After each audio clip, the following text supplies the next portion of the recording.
À Madrid, pas un jour ne passe sans que la presse locale ne trouve un sujet de débat autour de la Casablanca.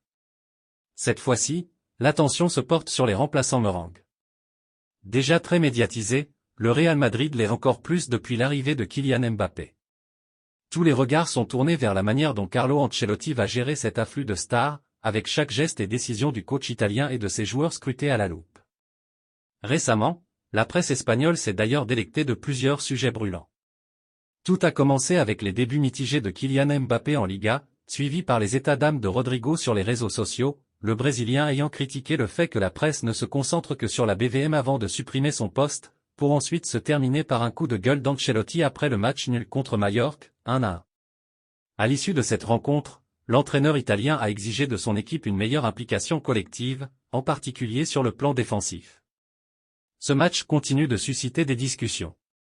Dans son édition du jour, Marca revient sur « les changements de la discorde ».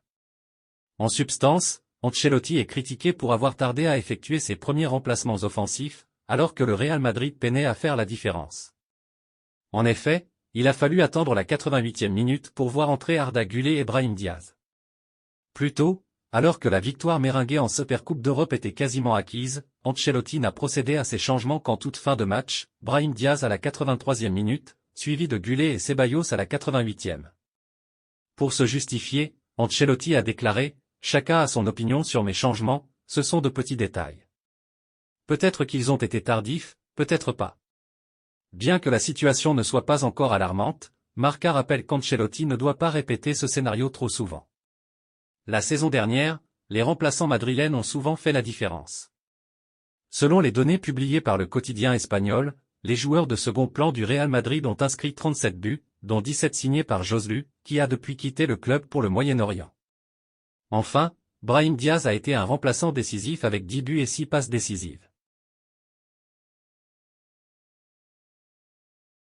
Arrivé cet été au Real Madrid, Endrick n'a pas encore eu l'occasion de bénéficier d'un temps de jeu conséquent.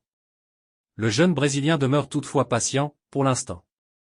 Cet été, l'arrivée de Kylian Mbappé, 25 ans, au Real Madrid a focalisé toute l'attention, particulièrement sur le nouveau trio qu'il forme avec Vinicius Junior et Jude Bellingham. Pendant ce temps, Rodrigo est quelque peu éclipsé par les médias, qui se concentrent majoritairement sur la star française.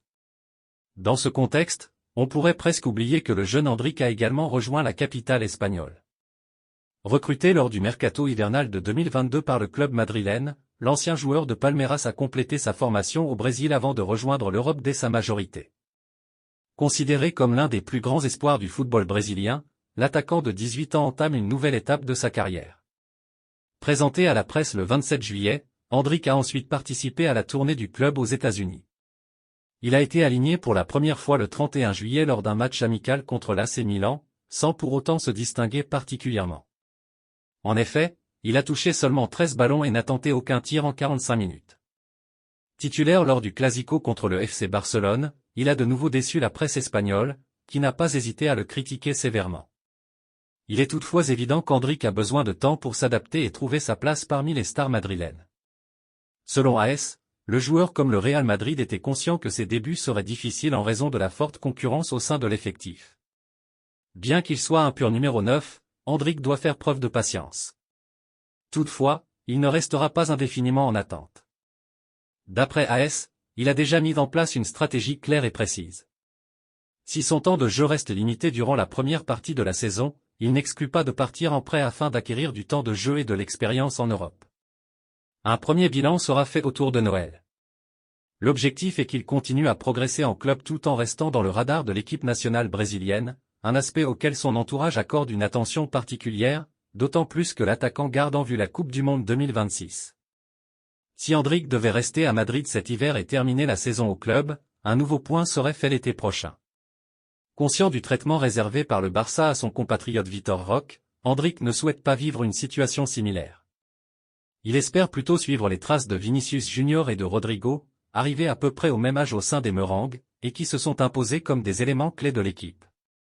Endrick est déterminé à s'intégrer rapidement, mais il a déjà un plan B en tête si les choses ne se déroulent pas comme prévu. Le Real Madrid sait à quoi s'attendre. Après 2 jours de repos consécutifs au match nul contre Mallorca un dimanche, les joueurs du Real Madrid ont repris l'entraînement à Valdebeba. Antonio Pintus, le préparateur physique italien, a dirigé cette séance. À l'exception de David Alaba et Eduardo Camavinga, tous deux blessés, l'ensemble de l'effectif a participé à des évaluations physiques. Un test de haute intensité a été effectué pour évaluer leurs conditions actuelles après la pré-saison et pour ajuster progressivement leur préparation en vue des prochains matchs de Liga. Lors de ces tests, les masques d'hypoxie, un outil clé pour Antonio Pintus, ont de nouveau été utilisés. Ces dispositifs, placés sur la bouche et le nez des joueurs, régulent l'apport d'oxygène et mesurent divers paramètres tels que le pouls, la fréquence cardiaque et l'état général, simulant ainsi des conditions d'entraînement extrêmement exigeantes. L'influence de Pintus sur la préparation physique du Real Madrid est sans précédent dans l'histoire du club. Son travail méticuleux a probablement joué un rôle déterminant dans la conquête de plusieurs titres par les hommes d'Ancelotti. Il a radicalement transformé le rôle des préparateurs physiques, désormais essentiel dans un football où l'on attend des joueurs qu'ils soient non seulement de bons footballeurs, mais aussi des athlètes complets. Les Madrilènes ont suivi une séance matinale intensive, à 4 jours de leur premier match de championnat contre Valladolid au Santiago Bernabéu, prévu dimanche à 17 h. Ce match marquera la première apparition de Mbappé devant son public à domicile, où une ambiance électrique est attendue pour ce grand rendez-vous. Pablo Maffeo, défenseur du RCD Majorque, est revenu en détail sur son dernier duel face au Real Madrid, dans le cadre de la première journée de Liga. Cette rencontre s'est soldée par un match nul, 1-1, à son moi. Maffeo, qui a été sollicité tout au long du match, a dû faire face aux multiples assauts des Merengues, particulièrement en seconde période. Malgré l'ouverture du score par Rodrigo en début de match, les hommes d'Arrasate ont su résister et sont parvenus à égaliser grâce à une tête de Muriqi. Maffeo, s'exprimant sur GOL Play, a partagé ses impressions sur ce match, qu'il n'oubliera pas de sitôt. Il a notamment évoqué son duel avec Vinicius, leur conversation pendant la pause hydratation, et ce que cela représente de défendre face à l'attaque redoutable du Real Madrid. Lors de la pause hydratation, une demi-heure après le coup d'envoi, Maffeo a tenu à apaiser la tension entre lui et Vinicius. Leur rivalité, parfois houleuse, avait marqué leur précédente confrontation. Je pense qu'il était important pour nous de régler cela. Je lui ai dit que c'était absurde de nous disputer constamment, car cela ne donnait une bonne image ni de lui ni de moi. Il m'a répondu que tout allait bien. Je n'ai aucun problème avec lui, et lui n'en a pas avec moi, a expliqué l'Espagnol. Maffeo a également tenu à complimenter Vinicius. Lorsque je joue contre lui, je dois être particulièrement concentré, car selon moi, c'est le meilleur joueur au monde à son poste, a-t-il déclaré. Il a même ajouté qu'il ne serait pas surpris si le Brésilien remportait le Ballon d'Or. Ils peuvent le lui décerner sans problème. S'il le reçoit, ce sera mérité. La vérité est qu'il a accompli des choses extraordinaires, et s'il lui décerne ce prix, c'est parce qu'il a été exceptionnel la saison dernière, a reconnu Maffeo. Enfin, le défenseur a décrit ce qu'il ressent lorsqu'il doit faire face aux attaques du Real Madrid. Quand je les voyais courir vers moi, je me mettais à prier Dieu et je me demandais, mais que fais-je ici? C'était une expérience enrichissante, car au fond, tout le monde veut jouer ce genre de match contre de tels adversaires. Mais ce jour-là, j'avais l'impression d'être complètement paralysé. Suite à la suspension de Ferland Mendy, consécutive à son carton rouge reçu lors du match contre le RCD Majorque, une opportunité s'offre à Fran Garcia pour obtenir du temps de jeu. La commission de discipline de la Fédération espagnole de football, FEF, a infligé une suspension d'un match au défenseur du Real Madrid, Ferland Mendy, à la suite de son expulsion directe pour un geste jugé inapproprié. L'expulsion de Mendy est survenue à la 90e minute pour une faute grossière sur Muriqi. Selon le rapport de l'arbitre, Mendy a utilisé une force excessive dans le duel pour le ballon. En plus du match de suspension, la sanction comprend une amende de 350 € pour le club et de 600 € pour le joueur. Avec Alphonso Davies toujours au Bayern, Fran Garcia apparaît comme le premier remplaçant de Ferland Mendy. À 25 ans, l'arrière-gauche espagnol est une alternative solide, bénéficiant d'une bonne rapidité, d'une solide défense, et d'une capacité à se projeter offensivement.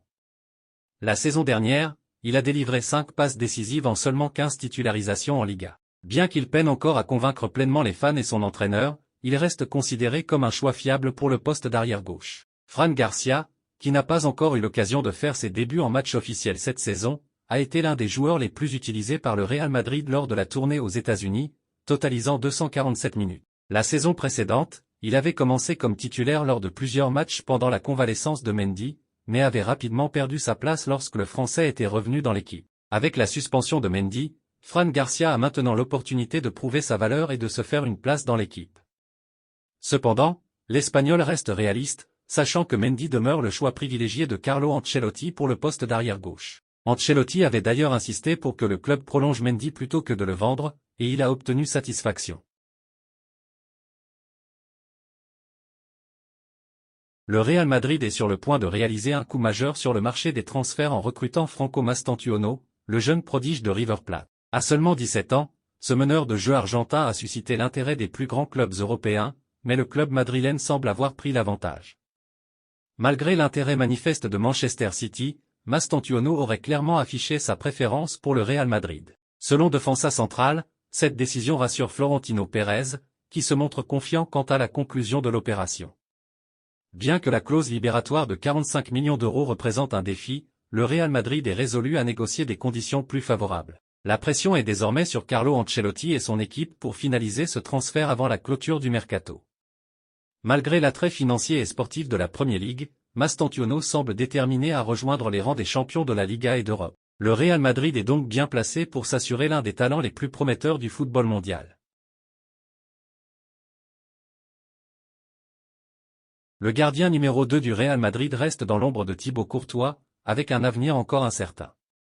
Andriy Lunin a connu une saison dernière plus tumultueuse que jamais dans sa carrière. À 25 ans, il a réussi à s'imposer comme titulaire dans les buts du Real Madrid la saison passée suite à la blessure de Courtois, malgré l'arrivée de Kepa. L'international ukrainien a réalisé une saison remarquable, mais se retrouve aujourd'hui dans une situation similaire à celle d'il y a un an. Tout laissait pourtant présager que la saison 2023 à 2024 allait marquer un tournant dans la carrière de Lunin, même si Carlo Ancelotti a préféré un Courtois de retour plutôt que lui pour la finale de la Ligue des Champions. Néanmoins, Lunin a été décisif en Liga et en Ligue des Champions, affichant un excellent bilan avec 32 buts encaissés en 31 matchs. Son statut a évolué et devait être accompagné d'une prolongation de contrat jusqu'en 2028, avec probablement la promesse d'un rôle plus important au sein de l'équipe. Cependant, la concurrence avec Thibaut Courtois demeure inéluctable, compte tenu du niveau exceptionnel du gardien belge, ce qui a naturellement soulevé des doutes quant à l'avenir de Lunin. Pourtant, l'été a passé sans aucun changement depuis le mois de juin. Lunin n'a pas encore répondu à la proposition de prolongation du Real Madrid, et son contrat actuel expire en 2025. En conséquence, le club risque de le voir partir gratuitement dans un an s'il ne prolonge pas, tandis que Kepa retarde son départ de Chelsea, espérant qu'une opportunité se présente à Madrid. L'Espagnol attend et espère une seule chose, le départ de Lunin, qui lui permettrait de devenir la doublure de Courtois. Chelsea avait manifesté un intérêt pour l'Ukrainien, mais cette piste s'est considérablement refroidie. Il n'y a eu ni nouvelles ni rumeurs depuis des semaines, et le temps presse. Dans 13 jours, le mercato sera clos.